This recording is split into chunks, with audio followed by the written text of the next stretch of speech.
மகா எதுக்கும் கிருபை உள்ள ஆண்டவரே, இந்த உலகம் என்கிற வாழ்க்கையில் ஒவ்வொரு நாளும் நாங்கள் போராடுகிறோம், சஞ்சலப்படுகிறோம், எதிர்நோக்கி ஓடிக்கொண்டு இருக்கிறோம். ஆனால் ஆண்டவரே, இந்த ஆலயத்தில் அமர்கிற இந்த 1.5 மணி நேரம் எவ்வளவு சமாதானம், எவ்வளவு ஆறுதல், எவ்வளவு மன நிம்மதி. ஆண்டவரே, எங்கள் வீட்டில் கிடைக்காத ஆசீர்வாதம், எங்கள் குடும்பத்தில் கிடைக்காத ஒரு மன நிறைவு இந்த ஸ்தலத்தில் அமர்கின்ற போது ஒவ்வொருவரும் உணர்கிறோம். அமைதியாய் அமர்கின்ற இடத்தில் எங்களோடு நீர் பேசும். நாங்கள் பாவிகள் தான், விரும்புகிற காரியத்தை செய்யாதவர்கள் தான். ஆனால் எங்களை நேசிக்கிற ஒருவர் இருக்கிறார் என்றால் நீர் ஒருவர் மாத்திரமே. இந்த வார்த்தைகளால் பேசும். உங்களுடைய வார்த்தை ஜீவன் உள்ளது, உங்களுடைய வார்த்தை பலன் உள்ளது, இந்த வார்த்தை ஒன்றுமே இன்றைக்கும் எங்களுக்கு நம்பிக்கையாக இருக்கிறது. இந்த வார்த்தையை சத்தியம் சுவாமி. ஆமென். ஆம். கிறிஸ்துவுக்குள் எனக்கு அன்பார்ந்த அன்பு திருச்சபை மக்களே, ஆசீர்வாதமான இந்த நல்ல நாளுக்காக நான் கர்த்தருக்கு ஸ்தோத்திரங்களை நன்றிகளை ஏறெடுக்கிறேன். எனவே இந்த நாளிலும் உங்கள் மத்தியில் ஆண்டவருடைய வார்த்தையை பகிர்ந்து கொள்ளுகிற ஒரு வாக்கியத்தை கொடுத்த கர்த்தருக்கு ஸ்தோத்திரங்களை ஏறெடுத்துக் கொள்கிறேன். எனவே திருத்துவ பண்டிகைக்கு பின் வருகிற 2ஆம் நாள், நான் கடந்த வாரத்திற்கு முன்பாகவே சொல்லி இருந்தேன். இந்த திருத்துவ பண்டிகைக்கு பின் வருகிற 23 ஞாயிறுகளும் ஆண்டவர் சொன்ன ஓமைகளும் கதைகளையும் மையமாக வைத்துத்தான் நமக்கு ஒவ்வொரு வாரம் அருளுரை அமைந்திருக்கிறது. எனவே இந்த நாளில் நாம் எடுத்துக்கொள்ளப்பட்ட வேத பகுதி லூக்காவின் புஸ்தகம் 14ஆம் அதிகாரம் 16 24 வசனங்களை மையப்படுத்தித்தான் இன்றைய அருளுரை நமக்கு கொடுக்கப்பட்டிருக்கிறது. இந்த விருந்தை குறித்து சொல்லும் போது இது பெரிய விருந்தின் ஓமை என்று சொல்லப்படுகிறது. இதனுடைய சுருக்கத்தை சொல்லிவிட்டு இதிலிருந்து கர்த்தர் நமக்கு தருகிற செய்தி என்ன என்பதை குறித்து பார்ப்போம். இந்த அதிகாரம் 14ஆம் அதிகாரம் 1 நீங்கள் தொடர்ந்து படிப்பீர்கள் என்றால் 35 வசனங்கள் பார்த்தீர்கள் என்றால் விருந்தும் அதற்குரிய அழைப்புமாக இந்த பகுதி நமக்கு கொடுக்கப்பட்டிருக்கிறது. விருந்துக்கு உன்னை ஒருவர் அழைத்தால் நீ முதன்மையான இடத்தில் போய் அமராதே, முதலாவது நீ உன்னை தாழ்த்திக்கொள் என்று சொல்லியும், அதன் தொடர்ந்து இந்த விருந்துக்கு நாம் எப்படி ஆயத்தப்பட வேண்டும் என்று சொல்லுகிறார். அப்பொழுது விருந்தில் இருக்கின்ற போது அவர் ஒரு ஊமையை சொல்லி அங்குள்ள மக்களுக்கு இந்த சுவிசேஷத்தை அறிவிக்கிறார். அங்குள்ள மக்களுக்கு அந்த ஊமையின் மூலம் நற்செய்தியை அவர் அறிவிக்கிறார். இயேசுவானவர் தான் பணி செய்த இடங்களில் ஆலயத்தில் மாத்திரமல்ல, தனக்கு எங்கெங்கெல்லாம் இடம் கிடைத்ததோ அங்கு எல்லா இடத்திலும் அவர் ஊழியத்தையும் சுவிசேஷத்தையும் நிறைவேற்றினார். எனக்கு அன்பார்ந்த அன்பு திருச்சபை மக்களே, எனவே இந்த நாளில் நமக்கு கொடுக்கப்பட்ட அருளுரையின் தலைப்பு அல்லது நான் குறித்து வைத்த தலைப்பு அழைப்பை உணருங்கள், சாக்கு போக்கு சொல்லாதிருங்கள். அழைப்பை உணருங்கள், சாக்கு போக்கு சொல்லாதிருங்கள். Realize the invitation, don't make excuse. கடவுள் உங்களையும் என்னையும் அழைத்திருக்கிறார். இந்த அழைப்பில் நீங்கள் சாக்கு போக்கு சொல்லி உங்களுக்கு கிடைக்கின்ற ஆசீர்வாதத்தை தவற விட்டு விடாதீர்கள். எபேசியரின் புஸ்தகம் 4ஆம் அதிகாரம் 1ஆம் வசனத்தை ஒருவர் படிப்பார். ஆதலால் கர்த்தர் நிமித்தம் கட்டுண்டவராகிய நான் உங்களுக்கு சொல்லுகிற புத்தி என்னவெனில், உங்களுக்கு சொல்லுகிற புத்தி ஆலோசனை என்னவெனில், நீங்கள் அழைக்கப்பட்ட, நல்ல கவனியுங்கள், நீங்கள் அழைக்கப்பட்ட அழைப்புக்கு பாத்திரவான்களாய் நடந்து அடுத்த வசனத்தை படிக்கணும். மிகுந்த மனத்தாழ்மையும் ஆண்டவர் மிகுந்த மனத்தாழ்மையும் சாந்தமும் நீடிய பொறுமையும் உடையவர்களாய் அன்பினால் ஒருவரை ஒருவர் தாங்கி போதும். அப்ப வேதம் சொல்லுகிறது, உங்களுக்கு கொடுக்கப்பட்ட அழைப்பை நீங்கள் பாத்திரவான்களாய் நடந்து கொள்ளுங்கள். ஒரு கிறிஸ்தவன் வாழ்க்கையில் எல்லாவற்றையும் பெற்றிருந்து தேவ அழைப்பை உணராத ஒரு கிறிஸ்தவ குடும்பம் இருக்கும் என்றால் அவர்கள் வாழ்க்கை எந்த பிரயோஜனமும் இல்லை. அப்போதுதான் ஆண்டவர் இங்கு ஒரு விருந்தை குறித்து சொல்லுகிறார். வேதத்தில் இயேசுவை குறை சொல்லவும் இயேசுவை பரிகரித்த மக்கள் சில பேர் இருக்கிறார். உங்களுக்கு தெரிஞ்சவங்க யாராவது இருந்தா சொல்லுங்க பார்க்கலாம். வேதத்தில் பரிசேயர், சதுசேயர், வேற நீங்க வேதத்தை படிச்சு பார்த்தா இன்னும் அநேக பேர் இருப்பாங்க. ஆனா இந்த லூக்கா 14ஆம் அதிகாரத்தின் தொடக்க வசனத்துல முதலாம் வசனம் என்ன சொல்லுகிறது படிங்க. ஓய்வு நாளிலே யார் வீட்டுக்கு போறார் ஆண்டவர்? யார் எல்லாரும் அங்கு அவர்களை குறை சொல்லல. அந்த பரிசேயரிலும் ஒரு சிலர் நல்லவர்கள் இருக்கிறார். ஒருவருடைய வீட்டிற்கு அழைக்கப்பட்டு போஜனம் பண்ண போகிறார். அந்த வீட்டுக்குள் போகும்போது அங்கு பரிசேயரும் இருக்கிறார், சதிசேயரும் இருக்கிறார், அநேக மக்கள் இருக்கிறார். எனவே அங்கு தன்னுடைய முதலாவது அற்புதத்தை அவர்கள் செய்துவிட்டு அதனை தொடர்ச்சியாக இந்த பகுதி வருகிறது. அப்போ ஒரு ஊமையை சொல்லுகிறார். என்ன ஊமை என்றால், அருமையான படிக்கிறீங்களா? 16ஆம் வசனத்தை படிக்க பார்க்கலாம். அதற்கு இயேசு ஒரு மனுஷன் பெரிய விருந்தை ஆயத்தம் பண்ணி அநேகரை அழைத்தார். விருந்து வேளையில் தன் ஊழியக்காரனை நோக்கி, நீ அழைக்கப்பட்டவர்களிடத்தில் போய் எல்லாம் ஆயத்தமாய் இருக்கிறது, வாருங்கள் என்று சொல் என்றார். நீங்க நல்லா கவனித்து பாருங்கள். ஒவ்வொரு காலகட்டத்திற்கு ஏற்ப இந்த அழைப்பு என்பது வித்தியாசப்பட்டு கொண்டே வருகிறது. அன்றைய காலகட்டத்தின் அழைப்பு என்பது என்ன? ஒருவேளை இன்றைக்கு இருந்த போல இன்விடேஷனோ இந்த வாட்ஸ்அப்போ மற்ற காரியங்கள் தொலைத்தொடர்பு எதுவும் அல்ல. தன் வீட்டில் இருக்கிற ஒரு ஊழியனை, வேலைக்காரனை, அவர்கள் வீட்டில் நடக்கின்ற நிகழ்வுகளை ஒரு சில மனிதர்களுடைய பெயர்களை சொல்லி இவர்கள் வீடுகள் எல்லாவற்றிற்கும் சென்று, இன்ன நாளில் இந்த வீட்டில், எங்கள் எஜமான் வீட்டில் ஒரு விருந்து ஆயத்தப்படுத்தப்பட்டிருக்கிறது, நீங்கள் வாருங்கள். அது முதலாவது அழைப்பு.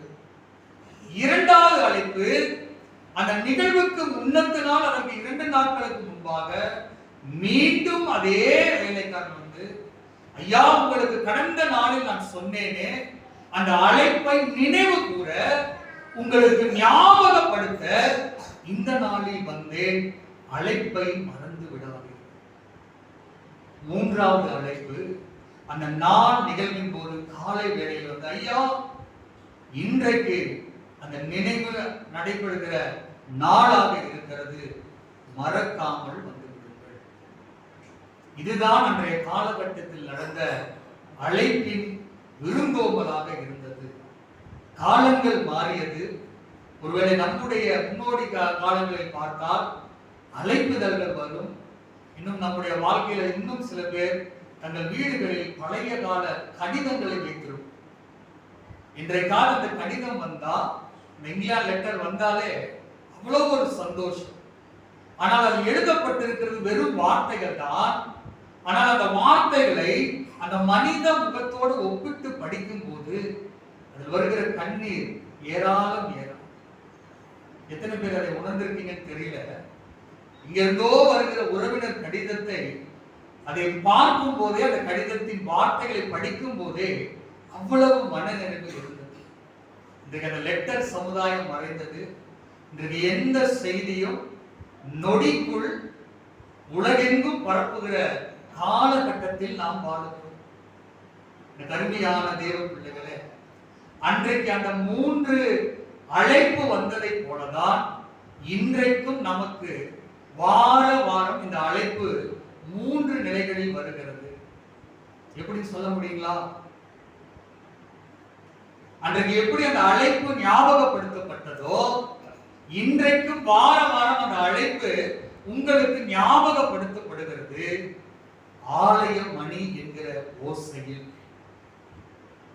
ஆலய மணி என்கிற ஓசையில். நீங்க காம்பவுண்ட் கேம்பஸ்க்குள்ள அநேக இடங்களில் பார்த்திருக்கலாம். ஒரு ஆலய ஆராதனை என்கின்ற போது 3 நேரங்களில் ஆலய மணியை அடிப்பார்கள். அந்த ஆலய மணி அடிப்பதன் நோக்கம் ஆயத்தமாக, be prepared, ஆயத்தமாக. இரண்டாவது அர்ப்பணி, மூன்றாவது ஆண்டவர் சமூகத்தில் வந்து நில். ஆண்டவர் சமூகத்தில் வந்து நில். நீங்க நல்லா கவனித்து பாருங்கள். நம்முடைய பள்ளிகள் ஆகட்டும், நம்முடைய அலுவலகங்கள் ஆகட்டும், ஏதாவது ஒரு அழைப்பு, ஒரு சத்தம் தினந்தோறும் நாம் கேட்டுக்கொண்டே இருக்கிறோம். உங்க வீட்டில் வைத்திருக்கிற கடிகாரத்தின் சத்தம் குறைவாக இருந்தாலும் அந்த காலை வேளையில் பார்க்காத ஒருத்தர் கூட இந்த இடத்தில் இல்லை. இந்த ஆலயத்தில் அமர்ந்திருக்கிற ஒவ்வொருவரும் காலையில் எதை பார்க்கிறோமோ இல்லையோ, நம் வேலைக்கு கிளம்புவதற்கு முன்பாக ஒரு 10 நிமிடத்திற்கு ஒரு முறை எதை பார்க்கிறோங்க? சத்தமா சொல்லுங்களேன். இந்த சர்ச்சுக்கு வரும்போது எத்தனை பேர் பார்த்தீங்க? சொல்லாது. நீங்க நேரத்தில் வரீங்க. 9 மணி 9. அருமையான தேவ பிள்ளைகளே, ஒரு வருடத்தில் 52 வாரங்கள் கர்த்தர் நமக்கு ஆசீர்வாதமாய் கொடுத்திருக்கிறார். இந்த 52 ஓய்வு நாட்களை, உங்கள் அழைப்பை நீங்கள் பரிசோதித்து பாருங்கள். அதை சாக்கு போக்கு சொல்லி தவிர்த்து விடாதீர்கள். எனவே இந்த நாளிலும் நமக்கு கொடுக்கப்பட்ட இந்த தலைப்பின் கீழாக இந்த வேத பகுதியை நாம் ஆராய்ந்து பார்க்க இருக்கிறோம். முதலாவது, நம்மை அழைத்த கடவுள் எப்படிப்பட்டது? படிக்கிறீங்களா? ஒரு வசனம், மிக அழகான வசனம். 1 தெசலோனிக்கேயர் 5ஆம் அதிகாரம் 24ஆம் வசனம். உங்களை அழைக்கிறவர் உண்மையுள்ளவர், அவர் அப்படியே செய்வார். இந்த வசனத்தை நிறுத்தி படித்து பாருங்கள். உங்களை அழைத்தவர் இல்ல, உங்களை தினந்தோறும் அழைக்கிறவர். சத்தமா சொல்லுங்க, உண்மையுள்ளவர். நீ விரும்புகிறதை, நீங்க ஜெபிக்கிறதை, இந்த சமூகத்தில் அமர்ந்து கேட்கிற காரியங்களை அவர் அப்படியே செய்வார். வேதத்தை நிதானித்து படித்து பார்த்தால் 1000 அர்த்தங்களை கர்த்தர் கொடுப்பார்.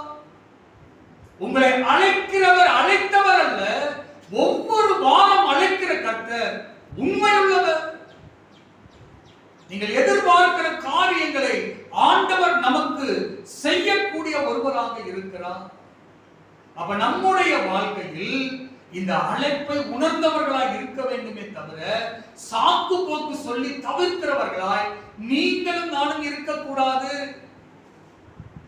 அன்றைக்கு அந்த விருந்திற்கு அழைக்கப்பட்ட மனிதன் அந்த விருந்தை தள்ளிவிட்டு போனதை போல இந்த வாரம் தானே போகாமல் இருந்தால் என்ன, திருவிருந்து வாரத்திற்கு வந்து விட்டவே போனால் போதும் என்று உங்களுக்குள்ளே நீங்கள் எண்ணிக்கொள்ளுகிற வாழ்க்கைக்கு உங்களை என்னையும் கர்த்தர் அழைக்கவில்லை. நீங்க நல்லா கவனித்து பாருங்கள். இன்றைக்கு நம்மை விட வசதியில் இந்த உலகத்தில் வாழுகிறவர்கள் ஏராளம் ஐயா.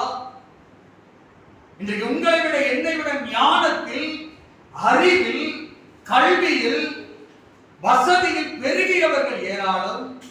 ஆனால் ஒன்று தெரிந்து கொள்ளுங்கள், உங்களுக்கு தான் இந்த ஆலயத்தின் அழைப்பு, அவர்களுக்கு சொல்லுங்க இல்லை.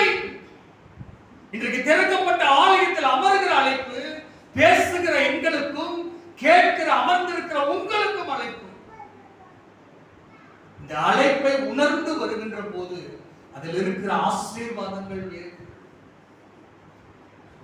மனுஷன் அழைக்கின்ற அழைப்பு என்பது வேறு, தேவனுடைய அழைப்பு என்பது வேறு. மனிதன் அழைக்கிற அழைப்பு அவன் தகுதியை பார்த்து, அவன் சரீரத்தை பார்த்து, அவன் வைத்திருக்கிற வசதியை பார்த்து தான் அழைப்பு. ஆனால் ஆண்டவர் தன்னுடைய பிள்ளைகளை எப்படி அழைத்திருக்கிறார் தெரியுங்களா? யாரை வெட்கப்படுத்த அழைத்திருக்கிறார் தெரியுங்களா? இன்றைக்கு நம்முடைய வீடுகளில் கூட நம்மை நிராகரிக்கிறார்கள். நீ என்ன படிக்கிற? உனக்கு என்ன தெரியும்? உன்னை கல்யாணம் பண்ணதுங்க சும்மா இருந்திருக்கலாம். இன்னும் எத்தனை குறைகளை சொல்லி நமக்கு சொல்லுகிறார்கள். ஆனால் நீ கிறிஸ்தவனா இருப்பதற்கு பெருமைப்பட வேண்டிய காரியம் என்ன தெரியுமா? படிக்க பார்க்கலாம். 1 கொரிந்தியரின் புத்தகம் 1ஆம் அதிகாரம் 26 இருந்து படிக்க பார்க்கலாம். 1 கொரிந்தியர் 1:26. எப்படி சகோதரரே, நீங்கள் அழைக்கப்பட்ட அழைப்பை பாருங்கள். நல்ல கவனிங்க, நீங்க அழைக்கப்பட்ட அழைப்பை பாருங்கள். மாம்சத்தின்படி see your calls. கடவுள் உங்களை எப்படி அழைத்திருக்கிறார் பாருங்கள்.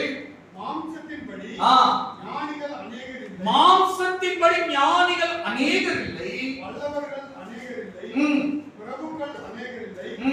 ஞானிகளை வெட்கப்படுத்தும் இந்த உலகத்தில் பார்க்கிற ரொம்ப ஐடியாலஜிக்கல் உள்ள மனிதர்கள், ரொம்ப ஞானம் உள்ள மனிதர்களை வெட்கப்படுத்தும்படி தேவன் உலகத்தில் பைத்தியமானவைகளை, ஆகாதவைகளை, உதவாதவைகளை அருவருப்பாய் கருதுகிற மனிதனுடைய எண்ணங்களை எண்ணும்படி பைத்தியமானவைகளை தெரிந்து கொண்டார். பலமுள்ளவைகளை வெட்கப்படுத்தும்படி தேவன் உலகத்தில் பலவீனமானவைகளை தெரிந்து கொண்டார். அடுத்து அப்படியே படிங்க. உள்ளவைகளை அவமாக்கும்படி உலகத்தின் இழிவானவைகளை, என்ன அழகான உலகத்தில் நான் இழிவாய் பார்ப்பதையும் அற்பமாய் எண்ணப்பட்டவைகளையும் இல்லாதவைகளையும் தேவன் தெரிந்து கொண்டார். எதற்கு என்றால் அடுத்த வசனம் சொல்லுகிறது, மாம்சமான எவனும் தேவனுக்கு முன்பாக பெருமை பாராட்டாதபடிக்கு அப்படி செய்தார். அல்லேலூயா சொல்லுவோமா? என்னை அழைத்த கர்த்தர் என் பெருமையை பார்த்தல்ல, எனக்குள் இருக்கிற நாலேஜ், எனக்குள் இருக்கிற ஆசீர்வாதத்தை பார்த்தல்ல. இந்த குழந்தை, இந்த குடும்பம் என் குடும்பம். அந்த ஒரு தகுதியில் உங்களை அழைத்து ஆசீர்வதித்து கனப்படுத்தி உங்களை வைத்திருக்கிறார். உங்கள் வாழ்க்கையில் சாக்கு போக்கு சொல்லாதிருங்கள். உங்கள் வாழ்க்கையில் சாக்கு போக்கு சொல்லாதிருங்கள்.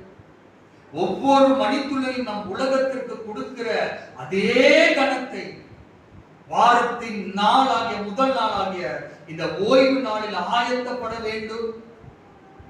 இந்த ஓய்வு நாளில் நீங்கள் உங்களை அர்ப்பணிக்க வேண்டும். பிள்ளைகளுடைய வாழ்க்கையில் வளர்க்கின்ற போது 6 நாள் பிள்ளைகளை 5 மணிக்கு எந்திரிச்சு ஸ்கூலுக்கு பிள்ளைகளை படிக்க வேண்டும். இந்த சாட்டர்டே சண்டே வந்துட்டா மட்டும் பிள்ளைகளை தூங்க விடுவாங்க. பேரண்ட்ஸ் சொல்லுங்க பார்க்கலாம், சொல்லுங்க. ஓய்வு நாள் ஏன் தூங்க விடுறீங்க? ஐயா இன்னைக்கு ஃப்ரீ ஐயா, இன்னைக்கு பாவையா 6 நாள் 5 நாள் பிள்ளைகள் படிக்கிறாங்க. முக்கியம்தான் அந்த 5 நாளில் உன் பிள்ளைகள் ஆசீர்வாதமாக இருக்க இந்த நாளில் பிள்ளைகளை எழுப்ப பழகுங்கள், அதை நடத்துங்க. சில காரியங்கள் பிள்ளைகளிடத்தில் நாம் கடினப்பட்டு இருக்கணுங்க.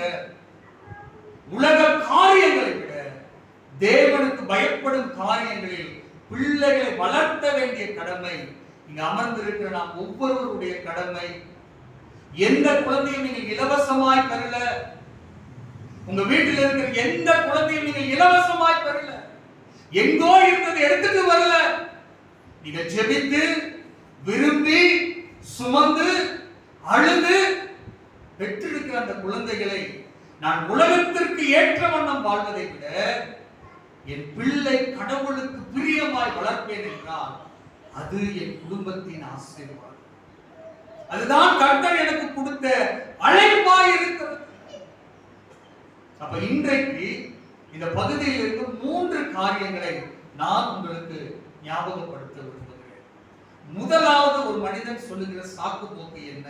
படிக்கிறீங்களா? லூக்கா 14:18.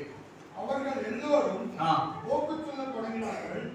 ஒருவன் ஒரு வயலை கொண்டே நான் அகத்தியமாய் போய் பார்க்க வேண்டும் என்று மன்னிக்கும்படி. முதலாவது சொல்லுகிற ஒரு மனுஷன் சொல்லுகிற காரியம், the first அல்லது முதலாவது சொல்லுகிற சாக்கு போக்கு, நான் ஒரு வயலை கொண்டே நான் என்ன பண்ணணும்? அகத்தியமா சீக்கிரமா போய் பார்க்கணும், என்ன மன்னிச்சு. நான் முதலாவது இப்படியா எழுதி விட்டேன், உலகத்தை விட உங்களில் இருக்கிறவர் பெரியவர். இன்னைக்கு கொடுக்கப்பட்ட வேத பகுதி எல்லாவற்றையும் படித்து பாருங்க. இந்த வேதத்தோட இந்த பகுதியோட ஒப்பிட்டு போகும். இப்போ நம்முடைய பழைய ஏற்பாட்டு பகுதியான ஆதியாகமத்துக்கு 15ஆம் அதிகாரத்தை திருப்புங்க. இங்க ஆபிரகாம் ஒரு காரியத்தை கேட்கிறார். நல்ல கவனிங்க. மிக அழகாக இந்த வேத பகுதி மிக ஆசீர்வாதமாய் கொடுக்கப்பட்டது. அப்ப 2ஆம் வசனத்தை படிங்க பாருங்க. அதற்கு ஆபிரகாம், கர்த்தராகிய ஆண்டவரே, அடியேனுக்கு என்ன தருவீர்? நான் பிள்ளை இல்லாமல் இருக்கிறேன்.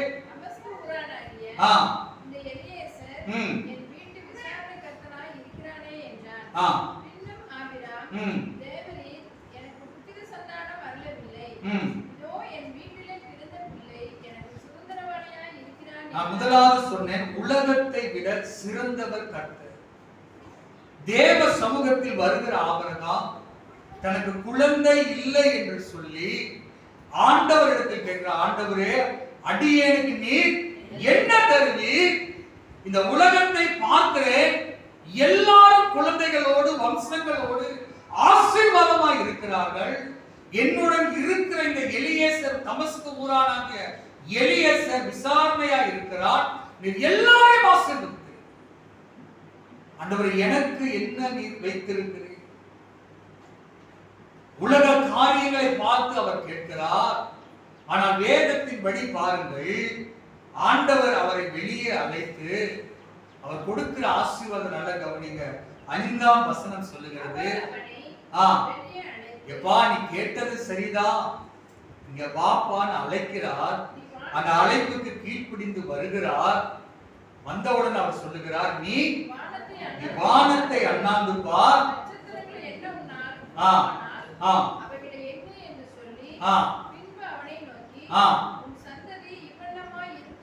அவர் கேட்டது என்னங்க?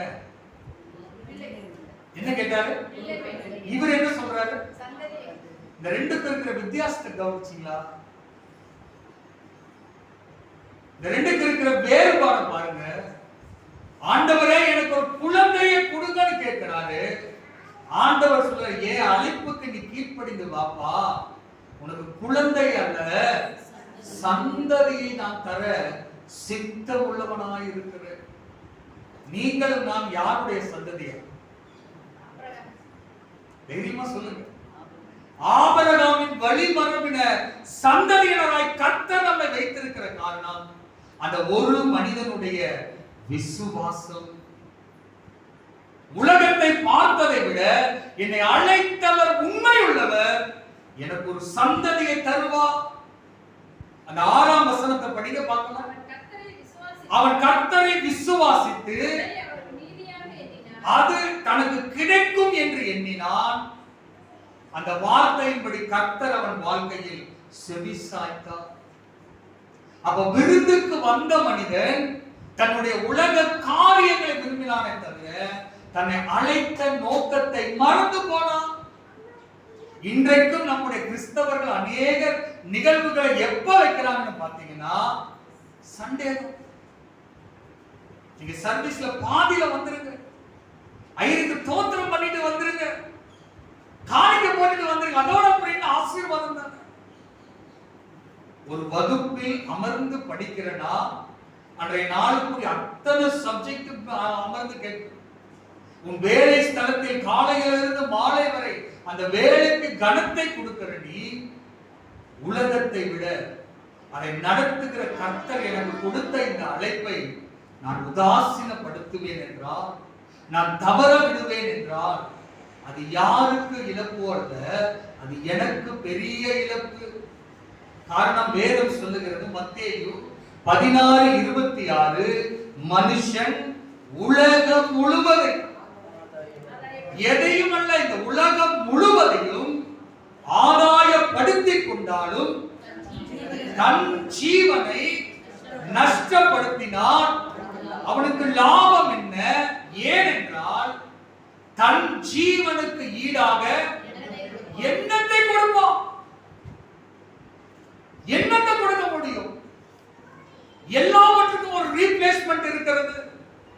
இந்த டோர் சரியில்லை, மாத்திரலாம். இந்த சரீரத்தில் அவயவங்கள் அழிந்து போனாலும் பொய்யான அல்லது பிளாஸ்டிக் சர்ஜரி மூலம் எல்லாவற்றையும் மாற்றிவிடலாம்.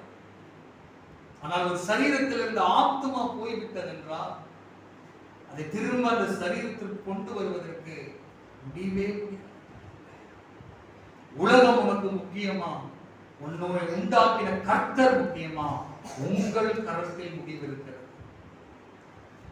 எங்கள் உறவுகளிலே சில நாட்களுக்கு முன்பாக இதே மாதிரி சில காரியங்கள் வந்து கொண்டே இருக்கு.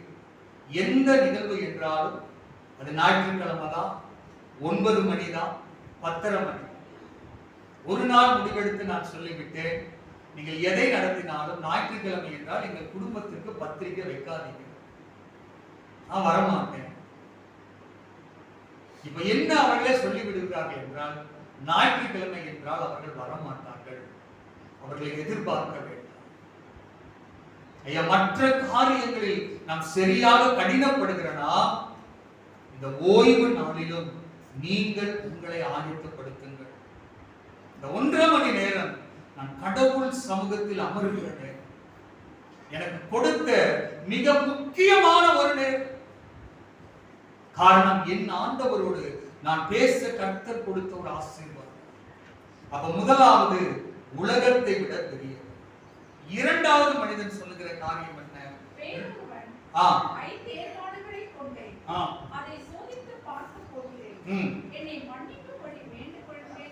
இந்த மனிதன் சொன்னது பொய்யா உண்மையா? உங்களிடத்தில் ஒரு கேள்வி. 5 ஏர்மாடுகளை கொண்டே அதை சோதித்து பார்க்க போகிறேன், என்னை மன்னிக்கும்படி வேண்டுகிறேன். இவர் சொன்ன வார்த்தை பொய்யா உண்மையா? எப்படி சொல்றீங்க? 5 ஏர்மாடு உதவாது. சரி, நீங்க அந்த வகையில போனாலும் ஒரு பொருளை வாங்குறீங்கன்னா முதல்ல பாப்பீங்க, ரெண்டாவது பார்த்தாலும் அதை சோதித்து பார்க்காம எதையும் அமவலையும் சொல்லுங்க, கட்டாயம் அதுதான். எந்த ஒரு பொருளையும் சோதித்து பார்க்காமல் வாங்க மாட்டோம். ஆனா இந்த மனுஷன் சொல்றாயா, அதை நான் வாங்கிட்டேன், வாங்கினத அப்ப இது என்னதாங்க? அது பொய். இன்னைக்கு நாமளும் என்ன சொல்லுகிறோம்? இதையே பொய்ய பல நேரங்கள் சொல்லுகிறோம். முதலாவது உலகத்தை விட பெரியவர், இரண்டாவது உடைமைகளை விட மேலானவர். உடைமைகளை விட மேலானவர். நீங்க நல்ல கவனியுங்கள். அந்த 5 ஏர்மாடுகள் மாத்திரமல்ல, அவன் வாழ்வில் வைத்திருக்கிற அத்தனை ஆசீர்வாதங்களும் அந்த எஜமான் கொடுத்தது. அந்த எஜமான் அழைப்புக்கு கீழ்ப்படுவதுதான் அந்த உடைமையை வைத்திருக்கிற மனிதனுக்கு அழகே தவிர, அந்த அழைப்பை நிராகரித்து இந்த உடைமையை சுமந்து கொண்டு போவதல்ல. உங்கள் வாழ்வில் இருக்கிற கல்வி, ஆசீர்வாதம், நீங்கள் வைத்திருக்கிறவை எல்லாம் எதற்கு தேவை என்றால், ஊழியத்திற்கும் உங்களை வாழ வைக்கிற ஆண்டவருக்கும் உதவக்கூடிய உடைமைகளாய் இருக்க வேண்டுமே தவிர, உங்களை வழி நடத்துகிற, உங்களை மேன்மைப்படுத்துகிற காரியங்களுக்கு அல்ல. அதனாலதான் ஆண்டவர் சொல்லுகிறார், உங்கள் வாழ்க்கையில் எந்த வாசல் வழியாய் போக வேண்டும் என்றால், மத்தேயு 7ஆம் அதிகாரம் 13-14 வசனங்களை படிக்க பார்க்கலாம். இடுக்கமான வாசல் வழியாய் உட்பிரவேசியுங்கள், கேட்டுக்கு போகிற வாசல் விரிவும், வழி விசாலமா. இந்த வழியில எப்படி வேணா போலாம், நீ வரலாம் போலாம், யாரும் உன்னை கேட்க மாட்டாங்க. ஏன்னா அது கேட்டுக்கு போகிற வாசல். அது வழியாய் பிரவேசிக்கிற நீ பார்க்கிற அத்தனை பேரும் அந்த வழியா தான் போகிறாங்க. ஆனால் அழைப்பை ஏற்று, அழைப்பை உணர்ந்து, தன் உடைமைகளை ஜீவனுக்கு போகிற வாசல் வழி இறுக்கமும் வழி நெருக்கமுமாய் இருக்கிறது. அதை கண்டுபிடிக்கிறவர்கள் சிலர் மாத்திரமே. நீங்க அநேக பொருட்களை எடுத்துட்டு போனீங்கன்னா உங்கள் வாழ்க்கையில் நீங்கள் இடுக்கமான வாசலுக்குள் பிரவேசிக்க முடியாது. இங்க இருக்கிற அநேகர் பிளைட்ல பிரயாணம் பண்ணிருக்கீங்க. நீங்கள் எத்தனை பொருட்களை எல்லாம் எடுத்துட்டு போலாம் நீங்க நினைச்சாலும் ஒருத்தருக்கு ஒவ்வொரு கண்ட்ரிக்கும் ஒவ்வொரு லக்கேஜ் சதவீதம் என்று இருக்கிறது. அந்த லக்கேஜ் சதவீதத்திற்கு மேல 1% அதிகமானாலும் ஒன்னா நீங்க பணம் கட்டணும், இல்லைன்னா அந்த லக்கேஜ சொல்லுங்க அங்கேயே போடணும். அது என்னவா இருந்தாலும் சரி அவன் கண்டுக்க மாட்டான். ஒன்னால வெளியே எடுத்து போடு, இல்லையா அதுக்குரிய ஃபைனை கட்டு. அப்ப நம்முடைய வாழ்க்கையிலும் நம்முடைய உடைமைகள் பெரியதில்லைங்க, நம்மை உருவாக்கின கர்த்தர் பெரியவர். நான் வைத்திருக்கிற அத்தனை பெனிஃபிட்ஸ், அத்தனை பேலன்ஸ், அத்தனை காரியங்கள் இது எல்லாம் கர்த்தர் எனக்கு கொடுத்தது. அப்ப உங்க வாழ்க்கையில முதலாவது கர்த்தர் உலகத்தை விட பெரியவர், இரண்டாவது உடைமைகளை விட அவர் சிறந்தவர். சகரி என்கிற மனுஷனை பாருங்க, தன்னிடத்தில் இருந்த பணம் தான் பெரியது என்று எண்ணினார். அதுதான் தன்னுடைய வாழ்க்கையில் முதன்மையானது என்று எண்ணினான். அதை வைத்து எல்லா மக்களையும் அடக்கினான். அவன் சின்னவன் தான், குள்ளன் தான், ஆனால் அவனிடத்தில் இருந்த அதிகாரமும் செல்வமும் அவனை எல்லாருக்கும் முன்பாக பெரிய ஆளாக காட்டியது. ஆனால் என்று இயேசு அவனோடு வந்தாரோ தன் உடைமை எல்லாவற்றையும் எடுத்து கொடுக்க சம்மதிக்கிறான். ஆண்டவரே ஒரு இடத்தில் இருந்து அநியாயமாய் பெற்றிருந்தால் இரட்டத்திலேயாய் கொடுத்தவன், வேதனையோடு வாங்கியும் நாளத்திலேயாய் கொடுத்தவன். ஏன்? ஏனென்றால் என் உடைமையை விட நீர் எனக்கு போதுமானது, நீர் எனக்கு போதும். அவன் எண்ணினான். அப்போ வேதம் சொல்லுகிறது, இன்றைக்கு இந்த வீட்டிற்கு ரட்சிப்பு வந்தது. யோசித்து பாருங்கள், எல்லா உடைமைகளும் நம்ம வீட்டுல இருக்கு, தேவைக்கு மேல. இன்னைக்கு சில வீட்டுல பார்ப்பேன், அந்த மேல அது பேர் என்ன சொல்லுவீங்க, அதுக்குள்ள நிறைய பொருள். என்னவா பண்றீங்க? இல்ல இருந்த போது வாங்குறது அப்படியே இருக்கு. What is the use? Nothing. வரும்போது அவங்க பயன்படுத்த போறாங்களா? இல்ல. கொடுக்கல அப்படி இல்லையா? ஞாபகார்த்தமா வச்சு அது நீங்களாவது பாக்குறீங்களா? அதுவும் இல்ல. ஆனா என்னதான் வேணும்? அந்த உடைமை சொல்லுங்க அங்கதான் இருக்கும். அதை பார்க்க முடிய மூடிதான் வச்சிருக்கும். நீங்கள் எத்தனை உலகத்தில் பார்த்தாலும், எத்தனை உடைமைகளை வைத்திருந்தாலும், இந்த உலகத்தில் இருந்து போகும்போது எந்த உடைமையும் உலக பொருளும் உங்களோடு வராது. நமக்கு கடைசியா இருப்பது இந்த 6 அடி நிலம் தான். அந்த 6 அடி நிலமும் எது வரைக்கும்? இந்த எலும்பும் தோலும் மக்கி போகின்ற வரை. அதுவும் போய்விட்டது என்றால் நமக்கு மேல இன்னொருவர் வந்து சொல்லுங்க படுத்துருவாங்க இல்லையா? அதை எழுதி வச்சிருவாங்க, எனக்கு பிறகு என் வீட்டுக்காரன் இங்கதான் வைக்கணும். பண்ண மாட்டீங்களா? நல்லா இருக்கீங்களோ ஐயா? எங்க ஜெபமே வேற ஐயா. நீங்க இப்பதான வந்திருக்கிறீங்க, பாருங்க அப்ப தெரியும். நான் நிறைய பேர் சர்ச்சைக்கு போயிட்டோம்மா, பார்த்துட்டேன். சில பேர் சொல்லுவாங்க, ஐயா வீட்டுல இருக்கும் போது இப்படித்தான் ஐயா, அங்கேயும் மேலே ஐயா வேணாயா. விளையாட்டாக இருந்தால் யோசித்து பார்த்தால் இந்த உடைமையை விட நம்மால முடியாதுங்க. அப்ப 2வது காரியம், இந்த உடைமைகளை விட்டு விடுங்க. 3 காரியங்கள் நம் வாழ்வில் இழந்து விட்டால் பெற முடியாது. தெரிந்து 3 காரியங்கள் இழந்து விட்டால் வாழ்வில் பெற முடியாது. கடந்து விட்ட நிமிடம், தவற விட்ட சொல், நழுவ விட்ட வாய்ப்பு, அழைப்பு.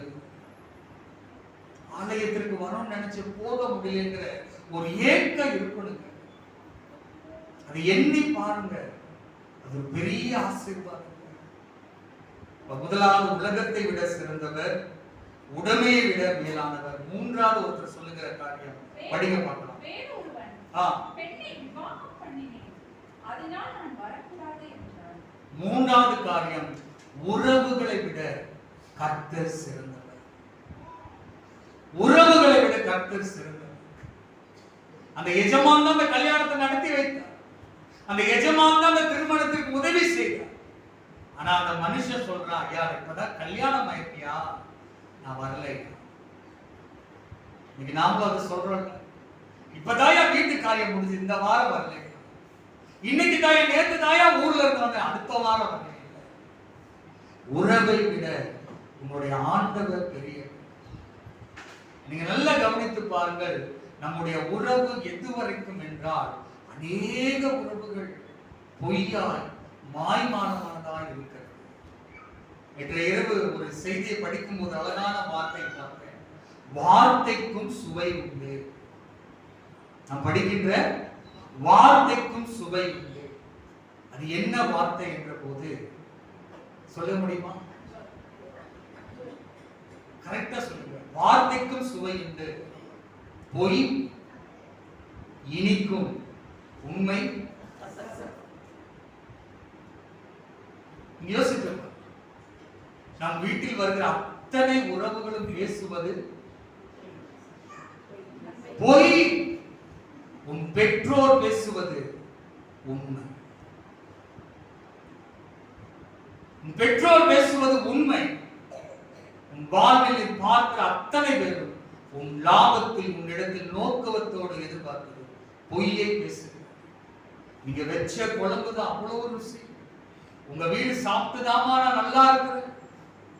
ஆனால் சொன்ன மனிதர்கள் முகத்திற்கு நேராய் பார்த்து திரும்பி போகிறவர்கள் எங்கோ அல்ல, இங்கேயே பார்க்க. இங்கேயே பார்க்க. அம்மாவா இல்லைங்களா?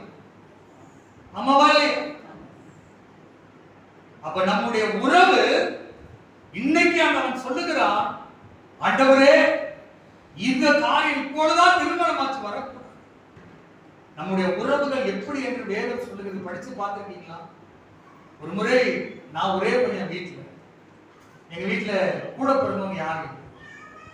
சில வீடுகளை பார்ப்பேன் 3 பேர் 4 பேர், அண்ணன் தம்பி 2 பேர். ஏன் ஆண்டவர் ஒருத்தரா படிச்சு நம்ம இப்படி இருக்கிறோமே சில முறை யோசித்தது உண்டு. ஆனா ஒரு வசனம் மிக அழகா இருக்கு. இந்த உலக உறவுகள் எப்படிப்பட்டது படிக்க பார்க்கலாம். சங்கீதம் 38ஆம் சங்கீதம் 11ஆம் வசனம். சங்கீதம் 38:11. என் சிநேகிதரும், என்ன வசனம் சொல்லுவா? சிநேகிதரும் தோழரும் சொல்லல. என் சிநேகிதரும் என் தோழரும் எனக்கு வந்த பிரச்சனை ஆகிய வாதையை கண்டு விலகுகிறார்கள். யாரு? என் சொந்தக்காரருங்க, என் மாமா வீடுங்க, எங்க அத்தை வீடுங்க, எங்க பெரியப்பா வீடு. நீ சொல்லுகிறீங்க என் இனத்தாரோ. அல்லேலூயா, அல்லேலூயா. இப்ப தெரிஞ்சுக்குங்க எத்தனை உறவுகள் நம்மோடு இணைந்திருக்கிறது. வேதம் சொல்லுகிறது, இதுவரைக்கும் நான் உன்னை சுமந்து வந்தேன், இனியும் நான் உன்னை தாங்குவேன், சுமப்பேன் என்று சொல்லுகிற கர்த்தர். இந்த வார்த்தை என்ன? என் சிநேகிதர் என் தோழரும் என் பிரச்சனை என்றவுடன் விலகுகிறார்கள். நான் பார்த்து பார்த்து செய்த என் உறவினர்களோ தூரத்தில் அங்க போகாதீங்க ஐயா, அவன் வீட்டுக்கு போனால. நீங்க நல்ல வேதத்தோட படிச்சு பார்த்தீங்கன்னா இன்றைய உலக வாழ்க்கையோட இந்த வேத வார்த்தை எந்த இடத்திலும் மாறாது, மாறாது. நாம் என்ன பண்ணுகிறோமோ அதை வேதம் நமக்கு தெளிவாய் கற்றுக் கொடுக்கிறது. இன்றைக்கு உங்கள் அழைப்பை எப்படி பார்க்கிறீர்கள்? 6 மாதம் 26 வாரங்களில் நீங்கள் சாக்கு போக்கு சொல்லி இருந்தாலும் உங்களை அழைத்தவர் உண்மை உள்ளவராய் நீங்கள் வருவதற்கு முன்பாக இங்கு அமர்ந்திருக்கிறார்.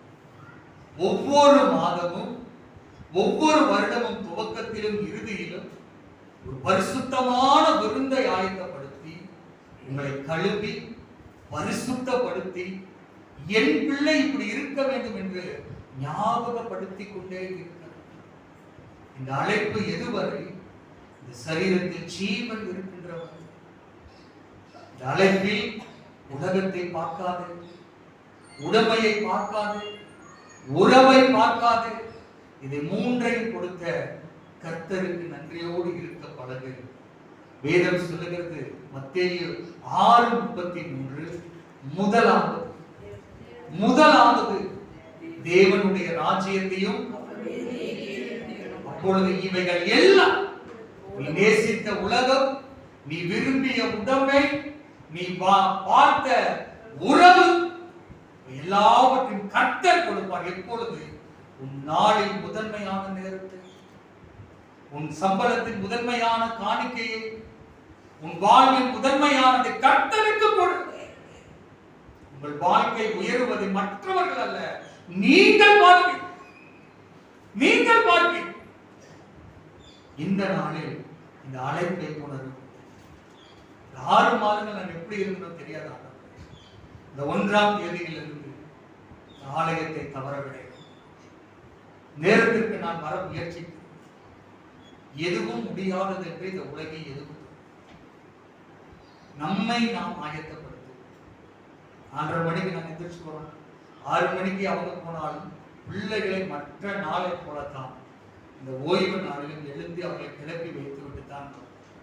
காரணம், இந்த நாள் அவர்கள் வாழ்க்கையில் முக்கியம் என்பதை நாம் சொல்லாமல் அவர்களுக்கு தெரியாது. நாம் எதை சொல்லுகிறோமோ அதை பின்பற்றுகிறார்கள். பிள்ளைகளுக்கு படிப்பு, உலக அறிவு எல்லாம் முக்கியம். அதை மிதவிட முக்கியம் கர்த்தருக்கு பயப்படும் பயம். இதை கற்றுத்தான். எனவே இந்த நாளில் இந்த அழைப்பை உணர்வோம். ஆண்டவருக்கு உண்மையுள்ளவர்களாய் வாழ்வோம். ஆண்டவர் நம்மை ஆசீர்வதிப்பார்.